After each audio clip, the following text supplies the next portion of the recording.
and we're going to talk about cloud native applications and Kubernetes. So first of all, who am I and why do I know what I'm talking about? Maybe I don't. I'm Jason Gerard. I see some familiar faces in the audience. I'm Jacksonville native. I've been getting paid to do fun coding things for about 20 years now. I worked in healthcare, insurance, finance, telecoms, big 5 tech companies. You can find me on GitHub here.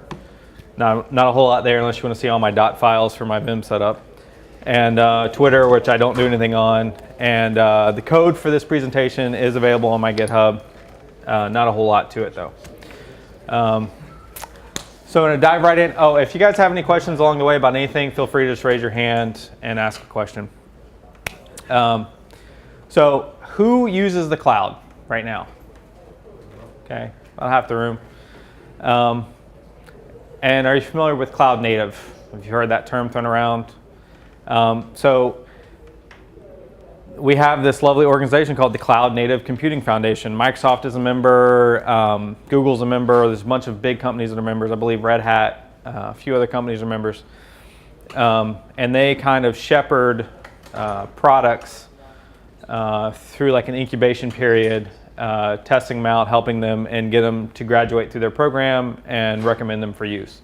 And they have a definition for cloud native, which is here on the screen. I'm not going to read the whole thing. You guys can do that. But one of the things that I want to talk to you guys about is cloud native. The architecture that you come up with cloud native is not just great for cloud. It certainly makes cloud easier. But if you have on-prem stuff and you're never going to be in Azure or Amazon or Google or anything, you can still follow these techniques to make your life easier. Okay, so this is not just a cloud-only architecture. It is a cloud-native architecture, but not cloud-only. So the big takeaways from a cloud-native architecture is that it empowers you to move quickly and make changes and experiment and iterate on your product and get feedback and provide the best service so ultimately you can make the most money. So we're going to talk about containers. We're going to talk about immutable infrastructure. Is anybody familiar with that immutable infrastructure term? No? Yes? Okay. No? All right. Loosely coupled. We've all heard that before, right? No one really ever knows what it means. Automation, and then frequent and predictable deployments. So, immutable infrastructure. All right. So, back in the day, and still today, you need a new server to run some system, right? You got okay, we got Oracle now. We need this new beefy cluster, right? You talk to your IT team, say, hey, we need this server. It's got to have 24 cores and a gajillion gigabytes of memory. Order it, right? And so they procure it. Hopefully the budget gets approved. It gets ordered. They get it. They do a burn-in period for like 2 weeks or 2 months or whatever, which is really they just install the OS and leave it in the server room and never touch it again, right? Until you say, hey, where's my server? They finally get it installed and they put Oracle on it or whatever, and maybe it works, maybe it doesn't. And now you wasted like 3 to 6 months of time and money on all that. So, and they've set it up all manually, right? They sat there and they went through the installers and they clicked a bunch of buttons and it wasn't automated. And then you say that box takes a dump, right? And you've got to get another box set up because you need to be running. Now you got to go through that whole process again. So the idea with immutable infrastructure is that you script everything, okay? I don't care what you use, Ansible, Chef, Puppet, Terraform, doesn't matter. Everything is in a script, okay? Whether it's a bare metal machine, right, that's just got a basic Linux install on it and SSH that the script can connect into and set everything up, or if it's a VM in the cloud or on VMware on your on-prem, everything is scripted, all right? So you're not relying on some guy to hit the right combination of checkboxes as he goes next through the wizard and gets the thing set up. You version control that infrastructure. So when that box dies, and when a memory chip goes bad, whatever it is, and you've got to get another one set up quickly, you just run that script again. And then you know for certain that that hardware is the same as the last one. So you don't have to worry, did he install that dependency that I needed or not? is this going to run, right? How many people have been there where you've had to get this box set up, you get it set up, you get it in production, you get the app deployed, and then something doesn't work because some DLL is missing or it's 1 point release off, right? So you want to script everything. Has anyone heard this term, cattle versus pets? Okay, I hope that everyone's heard that term. It's becoming more popular, right? So the idea behind that concept is you've got, our Oracle box or SQL Server box, right? That's this big beefy server that we paid $100,000 for, okay? That guy's a pet, right? He can't go down, he can't break. If he breaks, the business is offline, we're losing money, okay? Cattle is a little bit different. So we've got Puss in Boots here, he's our pet, right? See, he's got the big eyes, right? He's sweet. If he gets sick, you take him to the vet, right? You spend $10,000 to get him, kitty liposuction or whatever, so he's not overweight anymore, right? And he gets better, right? One of the guys on the left, the cattle, he gets sick, you put a bolt in his skull and you make hamburgers, right? And you just get another one, right? So the idea would be you want as little pets as possible, okay? You don't want to depend on infrastructure that if it breaks, you're out of business, you're down, okay? You want to be able to take it out back, shoot it, put another one in its place, not care, right? No emotional attachment to this thing, doesn't matter, he's just doing a job. All right. Containerization, is everybody familiar with Docker? I'm sure you guys have heard it, but who's using Docker? Okay, good. All right, so Docker is one of the first groups to really mass produce, for lack of a better term, containerization. It's not the only game in town, but it is the most popular. So containerization gives you a few things. One is isolation, right? If my code is running in a container and it has a problem, that container goes down.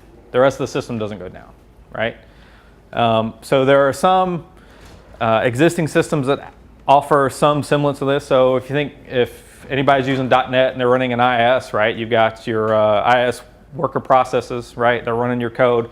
If one of those dies, that die. IIS doesn't die, Windows doesn't die, just your process dies and restarts.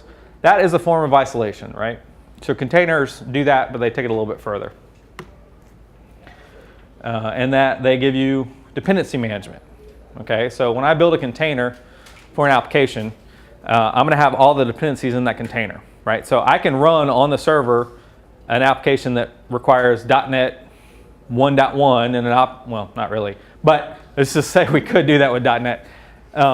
Let's say Java, right? I can run on a system without having to install Java on the system at all. I can run an application that requires Java 1.5 and a Java application that requires 1.10 or 10, whatever they call it now, without having to install any of that on my server. All my server needs is Docker, right? So I don't have to worry about that. My ops guys don't have to worry about that. I don't have to worry about my ops guys having to worry about that, putting in a ticket and hoping they installed the right point release of Java that I need, right? No offense to any ops guys in the room. I just know how you guys work. It's the same thing I would do if I had your job. So, repeatability. So, because I have all the same code packaged in a container, I have all the same dependencies packaged in a container, I can give this container to anyone, and I know, within reason, that they're going to have the same experience I have. Because other than the kernel version of Linux that I'm running on, everything is the same, right? That could be the same too, but that's really the only difference here. All my code, all my glibc dependencies, whatever it is that I have is the same on your box and on your box and on your box because you're using everything inside a container, and I don't have to worry about that. It's a beautiful thing. My little Docker picture there. Automation. Who automates their deployments? Oh, man. What are you guys doing? There are some people who didn't raise their hand who I know for a fact automated. I hope so. Hope you're just lazy. That's why you automate everything. All right? Automated infrastructure, who does that? You need a new box, script runs, you got a new box, you got a new VM set up somewhere, okay? Who automates their testing? I hope you guys are all lazy and not raising your hands. All right. I'm not a TDD guy, all right? I don't write tests first. Sometimes I don't write tests at all. I'm just that good, right? So I'm not, and neither are you. So just remember that. But I still sometimes I don't write tests, and I should. I don't care what kind of tests you write. I don't care if you write TDD tests. I do not care. Just write some tests and automate them. Make it so when you deploy your code, something can run that tests that your code works. Doesn't matter what it is, doesn't matter what framework you use, doesn't matter what language it's in. I don't care. You shouldn't care either.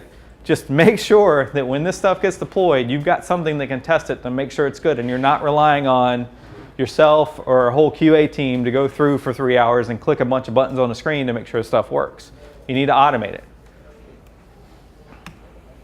Automated deployments. So this doesn't mean it has to be automated to production. Right? Like I've seen people like, we don't want our code to automatically go to production. That's fine. I wouldn't either, right? I don't want Peter checking code that's like 5 minutes later, it's in production, because it's probably going to break something, all right? But automating to a dev environment, okay? It needs to be automated somewhere. And then you can gate check it. Like you can have all the other stuff run and still have a human go in and say, yes, I'm pushing this to production now. And they click a button and it goes to production, right? You don't have to automate all the way through as long as you're still just clicking buttons or running scripts, right? There should be no manual drag and drop of code or jars or DLLs or any of that stuff, right? Because that's error prone. Now you're back to a pet, right?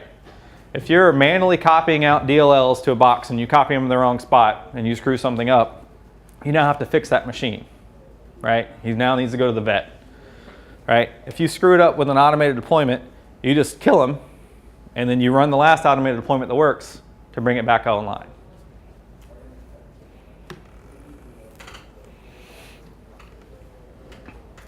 All right, so some of the tools you can use, Ansible, Terraform, doesn't matter. Use something to automate your infrastructure. I don't care what CI you use, Travis, Circle, Jenkins. Jenkins is the most popular. Jenkins also sucks, but still the most popular. Right. VSTS, whatever it is, just use it. Right? I don't care. Anybody familiar with this pyramid? All right, one guy.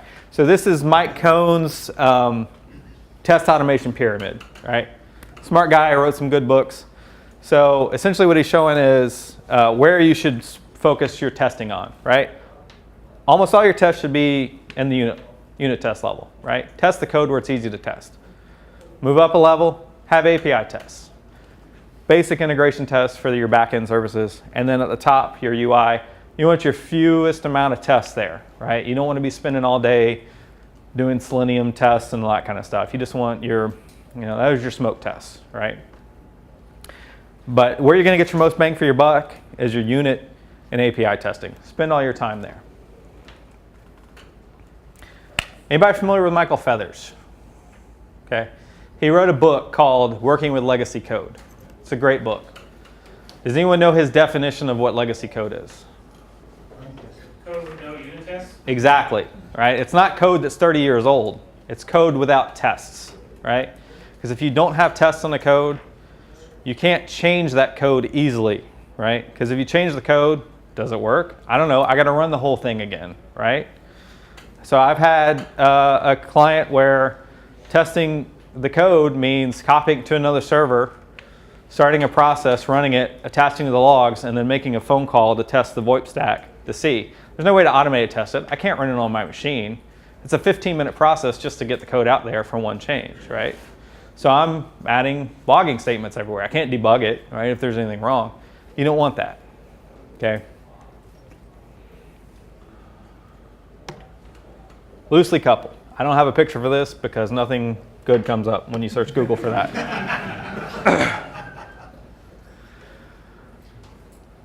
All right, so when code is loosely coupled,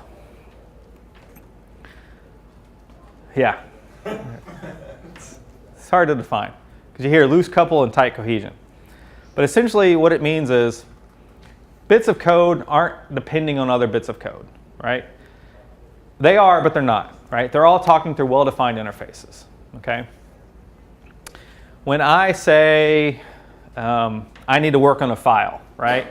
I shouldn't care if it's a file. I should really just care that it's a stream of bytes, right? So I'm going to say, give me a stream of bytes. I'm going to do some stuff to it, and I'm going to return you a result. If I say it's a file that I want to work on, well, then I can only work on files. I can't work on any other kind of byte stream. So think about it in terms of a well-defined interface. A file can be represented as a byte stream, so can a download from HTTP. You know, lots of things can be represented as byte stream. TCP traffic coming over the network, they can all be represented as byte streams. So define your interface, take a byte stream. Don't define it, take a file. And it's also easier to test too. You don't need to file a test. You can just bake up a byte stream to pass in.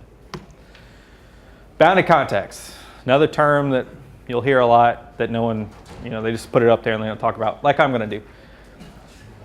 So if you've read Eric Evans' book, Domain-Driven Design, which no one's read it all the way through because it's really boring. But there's a few chapters that are really good. Ubiquitous language is a good chapter. Bounded context is another good chapter. But essentially what he talks about in there is, you know, you want an object model for your application.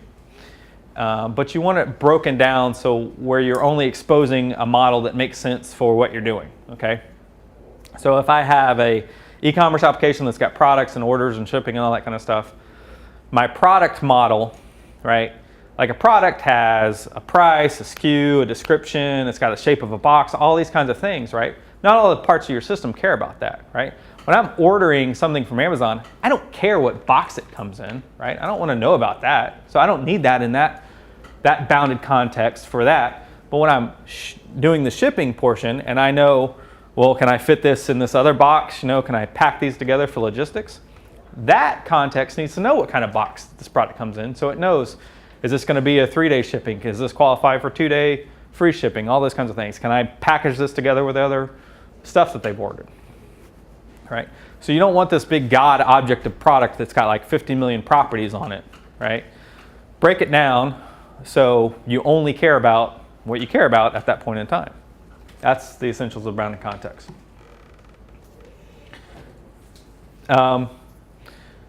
Minimize coupling to deployment target, okay? So if my app can only run on Windows Server 2016 running IIS, whatever version it's at now, right? I've got a problem if not all my servers are that, right? So through things like containerization, I can just care about Docker, right? And then I can deploy this as a container, and then I don't care if this server has IIS or Apache or whatever installed on it because it's all contained in my Docker image. So I don't have to worry about that. I just need to know, can this thing run Docker? Cool, I'm good. You can run my code.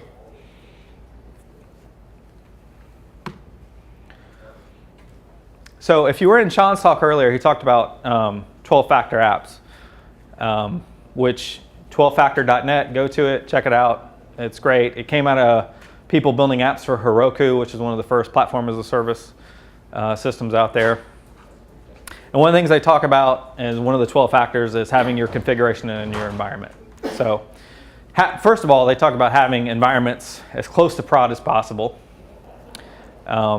And then having your configuration in your environment. And what that means is your environment should say, this is what dev looks like, this is what stage looks like, this is what whatever prod looks like. Your app shouldn't know anything about that. It should just take that config in, it should be completely oblivious to any of that, and it should just work off the config provided. I just hit a button on this thing, I don't know if I messed anything up. Okay, frequent and predictable. Deploy early and often. So how many people have like a big giant code freeze before they push code where they're not supposed to do anything, but you really do, right? And then you sneak some stuff in. Okay, so yeah, you don't want to do that if you can't. So I realize there's reasons, business reasons, other things that's going to happen. But what you want to do is deploy your code as soon as you can and as often as you can so you get feedback. You can test it, you can find out what's broken, what works, does this meet the needs, right? Because you can have a spec that's 50 pages long and you can code exactly to that spec, and then your users see it and they're like, what the hell is this? That's not what I asked for, right? So you want to get that feedback as soon as you can. These are all things that building in a cloud native way make easier to do. You still have work to do, but they make it easier. Automation, again, you can't do any of this stuff unless you automate it, right? If you have to manually be involved in a deployment other than, doing some approval process, giving it your blessing, right? It's not going to work, right? If Peter, I'm going to pick on you a lot because you're right here, is the only person who can deploy the code, right? And he's out sick or he quits or whatever it is, right? You're going to have a bad time, right? It's supposed to happen. Kicks a hole in the wall, whatever it is. You don't want to be relying on people in that way. You want to automate everything. You want to script everything. Maybe Peter's the only one who understands the scripts. That's a different problem, right? But at least you have the scripts and you can run them. All right, this one, huge pet peeve of mine. Don't break backwards compatibility. All right? Do not break backwards compatibility. What does that mean? That means you've got some React application who's talking to some service, okay? And you need to make changes to some service methods, all right? Well, in order for the React application to work, you have to make changes to the React application also, right? Some method, some REST endpoint requires an extra parameter, okay? How do you deploy both of those changes without any downtime, all right? You don't, right? It's not possible. So what you do is you deploy your new API endpoint with the new change, right? It's got some new, maybe it's new endpoint, V2, whatever it is, okay? But your React application is still happy using your old endpoint, okay? You got clients all over, you got iOS apps, right? Talking this to you. You can't force everybody to upgrade all at once, right? You just can't do that. So you keep that old endpoint out there. Then you upgrade all your clients to the new endpoint.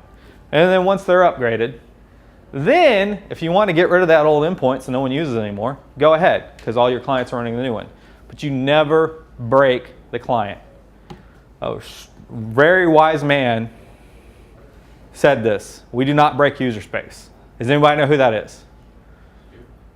Not me. Thank you. Who? Yes. Linus Torvalds. He has a famous rant. It's great. Just search that quote where one of his kernel maintainers, this guy named Morrow, feel bad for the guy. He was talking about some patch and it broke some end user application, some application that runs on Linux.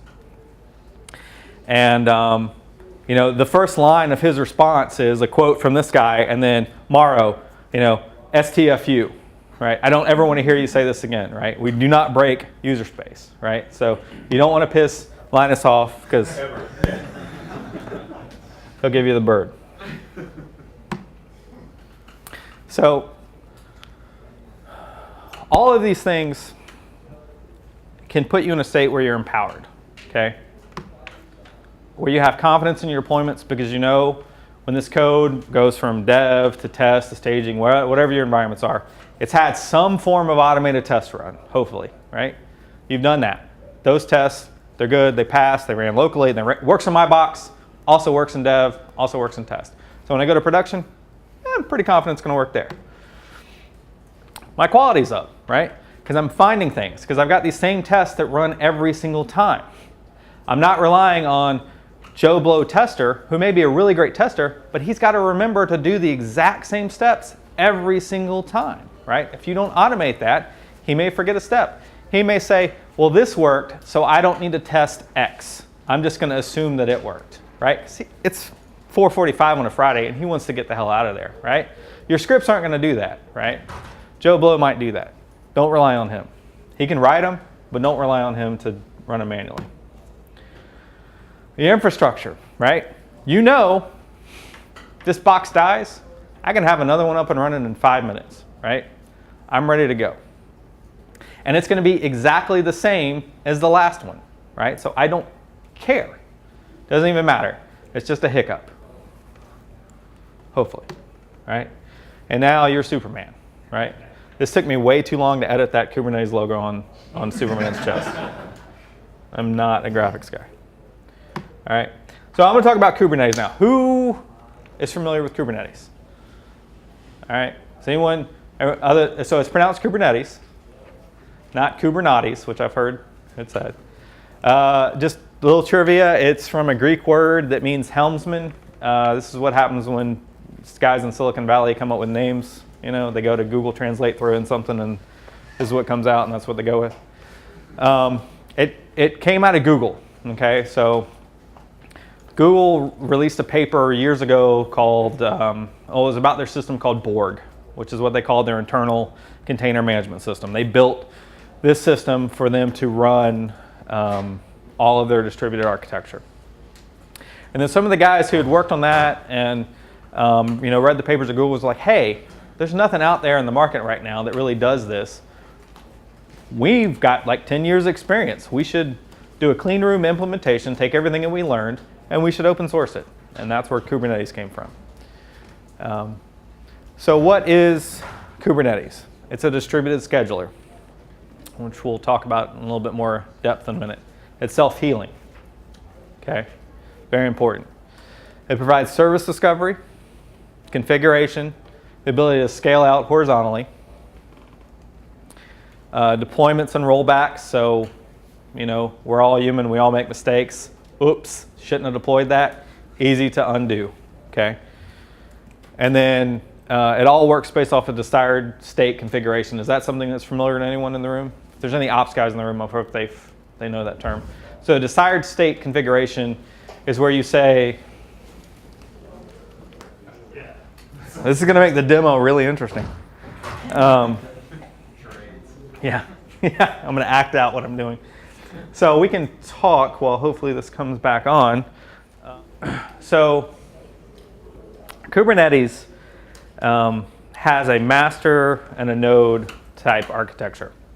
So what that means is that there's a master that runs a handful of components. It doesn't run any of your code on it. And then you have a bunch of node servers which run your code. And the beautiful thing about Kubernetes is the master is only there to make changes to the cluster. If the master goes down, all your code's still running, right? The master can die and your apps are unaffected. The only thing is now you can't deploy a new version, or if you want to scale out or any of those things, you can't do it while the master's down. But your app is not down. You're up and running. So you have a level of availability there just based on that. And then you can run your masters, in a high availability mode, so you can lose a master and still be able to make changes to your cluster. So they run the Kubernetes API, which you can talk through your own code or through the kubectl command. Some people pronounce it kubectl, which I find obnoxious. No offense if you guys pronounce it that way. So I just say kubectl. They run a scheduler, which is what determines where to stick your application. And they run a controller. And then all your nodes run what's called a kubelet and the proxy. Now the kubelet handles like, okay, so this guy is integrated with this cloud provider or this storage provider, whatever it is. This is how I'm going to provision stuff. And the proxy says, you want to talk to this service running over here. I'm going to go ahead and do the routing for you. That clear? Clear as a black screen can make it? So let's talk about schedulers for a minute. So your computer has a thread scheduler, right? You've got a bunch of processes running. They have threads inside them. They're doing things, right? If it's like something like Outlook, it's not responding, right? Whatever it is, it's doing something or not, right?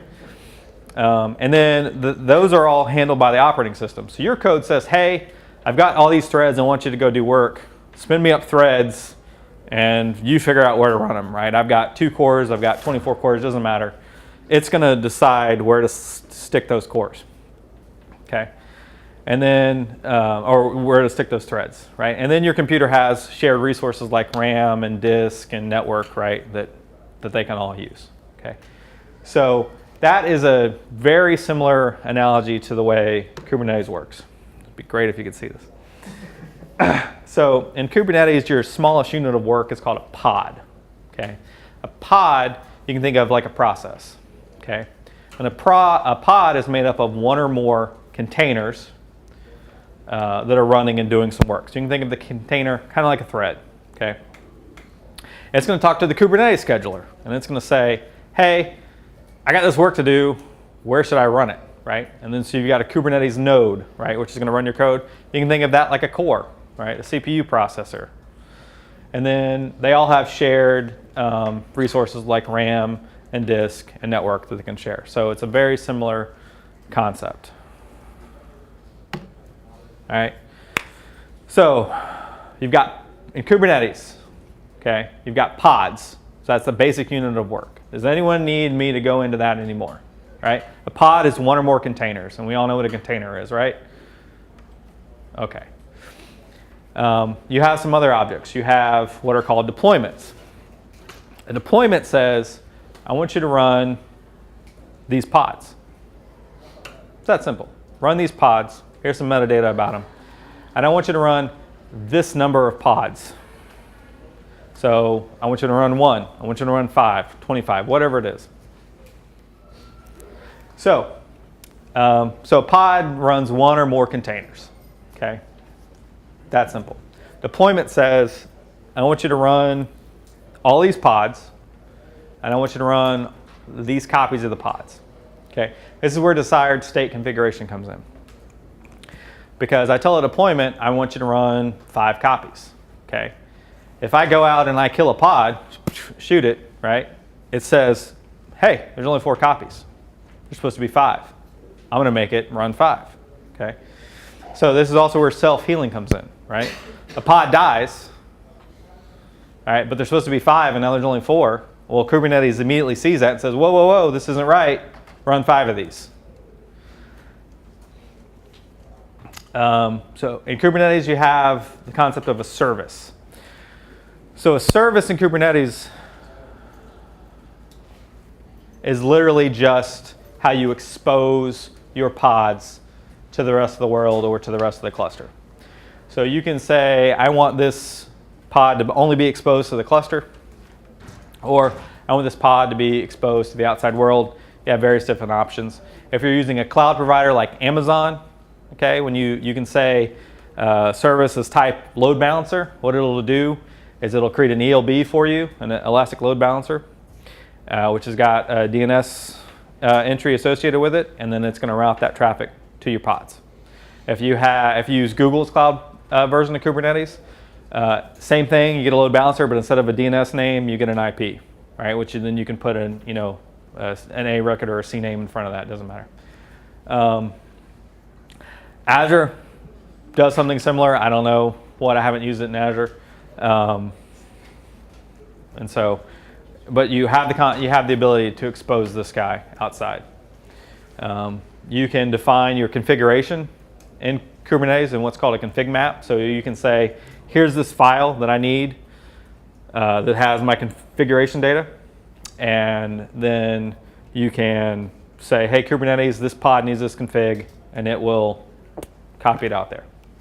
I can also have secrets in there. So if I have like a password or something that I need stored, but I don't want anyone to be able to see it, I can store it as a secret. And by default, it's not that secret. It's just base 64 encrypted, and you can go into the dashboard, and you can click the little eyeball, and then you can see the value. But there are other providers, like HashiCorp has a product called Vault. They have a secret integration, so you can store it in Vault, and you can store it in other things, so it's actually encrypted, and not anybody that has access to your dashboard can actually go in and see the value. Kubernetes. So right now, all we've been able to do is run some containers on all of our pods, or handful of our pods. What if I want to be able to say, I want every node in my application to run this pod, because I want this guy to take all the logs and aggregate it and send it off to Logstash, right? So then I can see it in Kibana. Okay, so Kubernetes has something called a daemon set. So daemon in Unix world is just like a Windows service. What that does is says, run this pod on every single box, one copy of it on every box. And then that guy can say, I'm going to take all the log files from this box and I'm going to ship them over to Logstash. So a lot of the plugins for Kubernetes, like some of the service meshes and those things, they run as daemon sets. So they run a copy on every pod and it handles some bit of the workload like routing or service discovery. So now I've got all these applications running, I've got these pods running, I've got an instance of it running everywhere. I want to run Mongo on my Kubernetes cluster. Mongo has like a master-slave relationship, and it has leader elections and all that kind of stuff. Or Kafka. Kafka, when you run Kafka, the configuration of Kafka needs to know about all the other servers. Right? You keep stuff in sync. When you get a connection, it can tell you any Kafka server that it wants to route you to for partitioning and whatnot. So it needs to know about all the others. So you can't just say, spin up 6 Kafkas, spin up 7, spin up 8, and not update any configuration. So there's a concept of stateful sets. What that does is kind of gives a little bit of state to the pod, so it knows I'm pod 1, I'm pod 2, I'm pod 3, I'm pod 4. So I'm Kafka 1, I'm Kafka 2, I'm Kafka 3. And that way they know about it. They can have a little bit of state, know about each other, and communicate to do what they need to do. You can run, now in Kubernetes, you can run cron jobs, right? So you've got all your code packaged up in a container, and you want to run it every Friday at, yep, you owe me a beer. All right, I owe him a beer. Sorry. Oh, he got a beer. All right.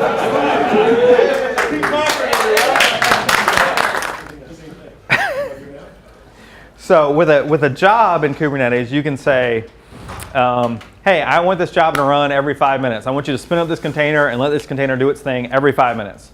All right, sounds like cron, right?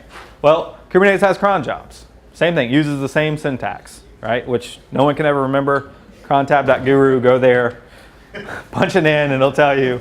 Copy paste that into your definition, and you're good to go. Storage. So Kubernetes can provision storage for you, right? So depending on if you're in the cloud, it's got integration with Amazon, Azure, Google. So they'll provision, you know, if you're on AWS, it'll provision EBS for you, right? So you can use that. If you're on-prem and you've got like a NetApp or something, there's the Rexray project, a few other things. So you can provision. My screen flickered, so I think we're in business. Thank you. Everyone give him a beer. All right. So, storage. So I can say, hey, I need disk. This pod needs disk because it's Kafka or Mongo and it's got some persistence, right? So Kubernetes can manage all that for you. Ingress allows you to, instead of, ELBs are not cheap, right? They're about $20 a month per ELB. So if you've got like 10 or 20 services, you don't want all of them spinning up 10 or 20 ELBs, right? So what you do is you put everything behind an ingress, which the out-of-the-box one is an Nginx-powered proxy. You have that guy fronted by a service that's load balanced, right? And then he load balances everything to your deployments, all right? So you save a lot of money because not everybody's on the ELBs, and then you don't have all that DNS headache to worry with too. And you have more control, more fine-grained control over your environment. Okay, here's my beautiful diagrams that you didn't get to see that I spent way too much time on. You can see the parallelism between the two. All right, enough of that. All right, I'm going to go into demo mode now. Doing it live like Sean. All right. So I'm using MiniCube to show you guys this.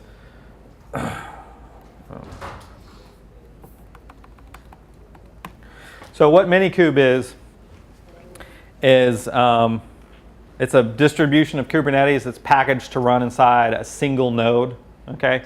And it runs on your local machine, so it'll use VMware, it'll use VirtualBox. You just download some VM application, and what it'll do is it'll spin up a Kubernetes cluster for you inside a Linux VM on, it runs on Windows, I believe, runs on Mac. I believe it runs on Linux too. Spin that VM up, and it gives you some extra services around it. So I'm spinning up a VM right now that's using 8 gigs of memory. And then we're going to show our demo out of that. It's a great way to play around with Kubernetes if you don't want to spend any money on Kubernetes. In order to get the full experience of Kubernetes, though, you really need to work with a real system, whether it's on-prem or in the cloud. So you can go to Amazon. They have hosted Kubernetes now. Or you can just roll it out yourself using something like Kops. Google Cloud Platform has it. Azure has it. IBM has it. Their product's called Armada, but it's Kubernetes. So you can just spin up a cluster, play around with it. DigitalOcean now has it, and they're super cheap. Hit me up. I'll give you a code so you can get like the first month free or something. So while that's starting up, we're going to run a sample application that I've got here written in Go. Any Gophers in the room? Oh, there's one more than I expected. So two total between 3 people. I don't know if you really count me. Yeah, you're no. So 1 total between 2 people. So Go is a great language. It's got some warts that everyone likes to complain about, but it's actually a really great language. So this is a really simple application. It's got a handful of HTTP endpoints. The one we're going to look at right now is this guy right here. He's got some logging middleware, which is going to log when I came into it, when I left it, and he is going to write out "Hello World" in an H1 tag. And how much time do I got? Good Lord. Thought I was going too fast. Oh, this is fantastic. Still starting the cluster. So we can go ahead and run my application. All right. And then we will curl him so you can see. Localhost 8080. All right. Came back with "Hello World" inside an H1 tag. Sweet. So, I thought you had bad luck today, Sean. So as soon as this comes up, I can deploy this guy. But I can show you. So this is a very basic application, and we've got a Docker file here for him. So where are my Docker people? All right. Man, come on, guys. Docker. It's the way to go. All right, so what this does is, can everybody see that? Can you read that in the back? No, let me zoom in then. That's not zooming.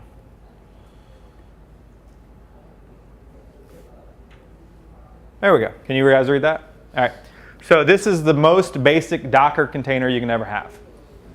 So from scratch means I don't want any other layers in my Docker image. It's base empty. So normally you'll see like from and then like Ubuntu or ASP.NET Core build or whatever it is up there. That's saying base this off some other image. Scratch means I am the base image. Don't base me off anything else. So what I'm going to do is I'm going to copy a file called app.o, which is in my local directory on my machine, into the root of the Docker container. And then I'm going to run it when I start up. That's my command. So this Docker image literally contains exactly 1 file, app.o. If app.o were to say, hey, go API, list all the files on the file system, even though it's running on my machine, all it sees is 1 directory / the root and 1 file, app.o. That's it. It can't see the rest of my file system. All right.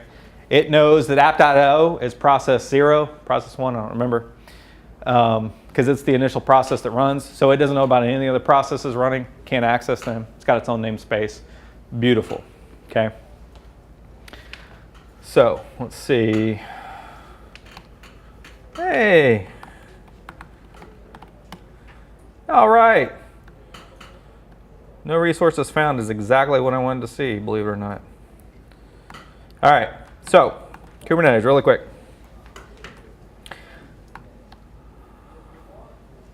Go to my cheat sheet here. All right, so I'm going to run my script here. Can you guys read that? So I got this quick little build script, right, that's going to build my app for Linux, because Kubernetes, while it can run on Windows, it mostly runs on Linux. And you can run Linux applications on Windows through a VM. So I'm not that familiar with how the Windows stuff works, though, so you're on your own. But what I'm going to do here is I'm going to build that that Go application with a Linux build, and then I'm going to say, hey, Docker, use my MiniCube environment as your Docker repository, and then I'm going to build him. Okay, I'm going to give him a tag of Code on the Beach 2018 version 1.0.0. I'm going to use that Docker file and dot as the current directory. All right. And then we'll say kubectl. Now we want to run them. All right.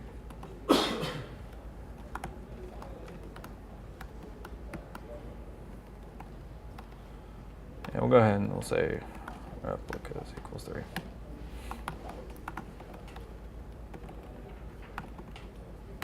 All right, cool. I got 3 pods up and running. So Code on the Beach 2018 and then hash, hash, hash. I got my status here. They're all ready, right? They're all running. None of them are restarted. They're 5 seconds old. Cool, what are they doing? Well, let me check their logs. All right, kubectl logs will follow. All right. So he started up. And he's listening on some port. Okay. Cool. All right. Well, how do I access him? Well, he's running inside my Kubernetes cluster. I can't access him right now because I haven't exposed him yet. So let's do that. And you'll notice that I'm doing this from the command line. You normally wouldn't do this from the command line. It's just great for demos. You would define this in a configuration file that would be checked in, source controlled. You might use a templating system like Helm or something, but you don't want to be like, if your sysadmin says, oh, hey, I got to run this expose command to get the server set up, you're going to have a bad time because you can't version control this easily. So we're going to expose that pod. Actually, we're going to expose the deployment. We're going to say we're going to expose him on port 80, and then, but he's running on port 8080 internally, and then we want a type equals load balancer. So in the cloud, this will spin up an ELB or whatever the equivalent is in the cloud.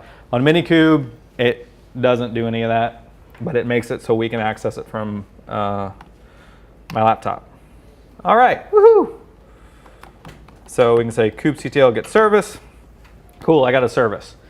This is a bug in MiniCube where it says external IP is pending. That's just the way MiniCube works. So if this was AWS, once this was out of pending, you would see the DNS entry for the ELB. If this was Google Cloud, you would see the IP address for your load balancer there.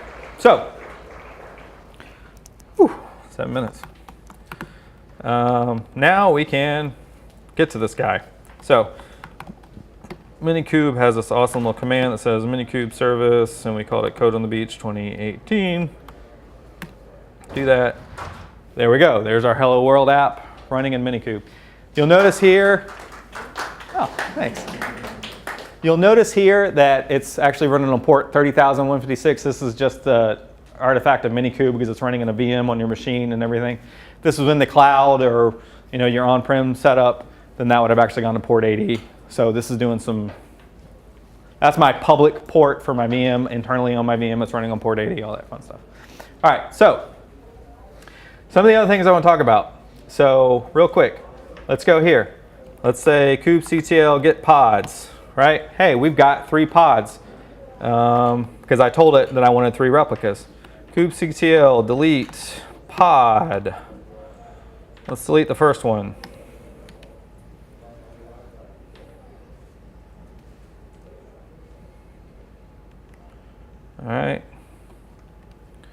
Hey, look, it already recreated it because I was too slow. All right, so we can see that this K guy is gone, but T's there. So I deleted him, but Kubernetes has got a loop running that says, always checking, what's the status of my cluster, okay? Hey, there's only 2 of these guys. There's supposed to be 3. Get another one back there, right? So if your pod dies because it runs out of memory or whatever it is, Kubernetes is going to bring it back. You don't have to worry about that. You do have to worry about if your node's out of memory. That's your problem. Let's see. So now let's go back to our code really quick in our lovely 5 minutes left. And let's make a change. So let's say, you know what? I want this to be compliant HTML more than just a H1, so I want to have that in there. And then I also have, where'd it go? Oh. No one asked you, Sean. Close enough. All right. Well, shoot. I accidentally deleted some code. There we go. Whew. God for undo. All right.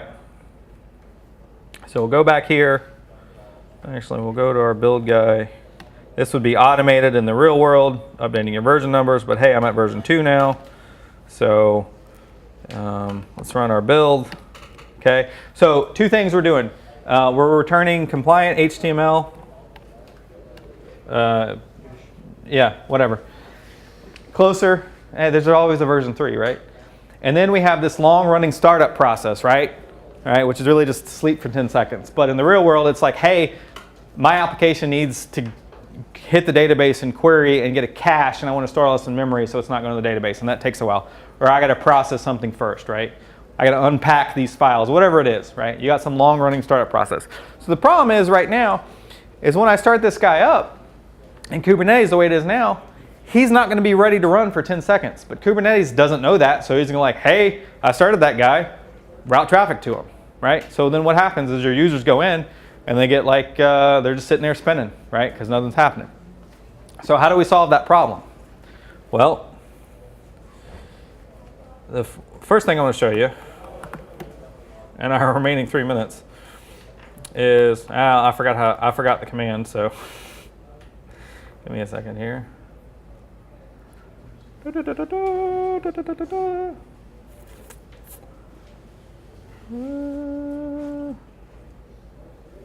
Oh well, I don't remember the command. I think it's this, actually.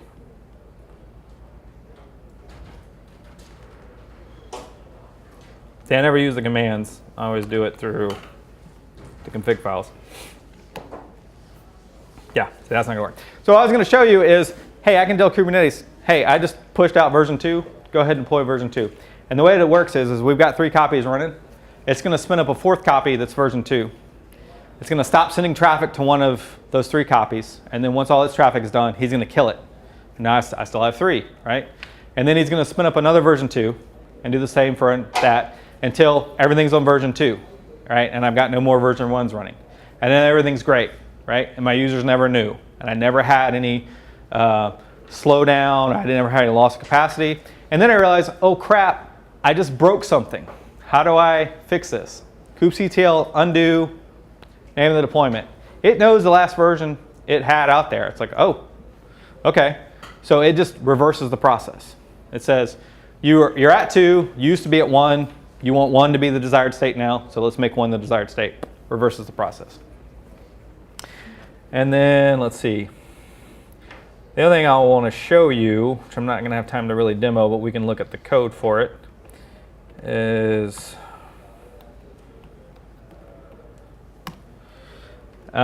this is the YAML configuration. You can do the configuration in YAML or JSON. You can template this using something like Helm or your own template, whatever you want to do. This is essentially what, when I said kubectl run, this is kind of what got created on the back end. It created one of these, this deployment file. We've got some metadata there, and then down here we've got, okay, I want to run this container using this image. Here's its name. And I've got these probes here. And this is the cool part. So I can say, is my application alive? Is it up and running? And is it ready? So let's talk about the readiness one first. Because what we just talked about with that 10-second delay, All right, our app's not ready to serve traffic because he's still building up a cache of stuff. Right. So what this does is it does an HTTP GET to this path on this port. It waits 5 seconds before it does it, and then it does it every 3 seconds after that. And if it gets a 200 OK back from the server, you're ready. If it gets anything else, actually I think it's between 200 and less than 400, it says you're ready. If it's anything else, you're not ready. So your status isn't going to say ready, and he's not going to route traffic to you until that happens. The liveness probe says, hey, is your thing still running? Like, I don't know. You've got some process. And unless the container exited, Kubernetes doesn't know if your service is still running or not. So what this guy will do is go to this health Z endpoint on port 8080. Same thing, 5 seconds. A period, every 3 seconds, he's going to ping it. And he's going to wait 4 times. If he gets 4 invalid responses in a row, he's going to say, this guy's dead, kill the pod, restart it. Okay? The reason this is 4, the default is 3. The reason this is 4 is because when I was testing out my demo last night, one of my pods wasn't working, and it's because of that 10 seconds, and I had this like 3 and 3, so I was like at this weird threshold of like right at a second off. Took me a while. I was like, man, I got to figure this out. Thank God I did. But you guys can't see it, so it doesn't matter. So we are 1 minute over. It's at 3:30, right? All right. So does anybody have any questions? Thank you. If you have any questions or you want to talk about anything, feel free to come up to me. I'll be here all day. So. Make sure you add ahead the title badge. What? Make sure you add ahead the title badge. That's version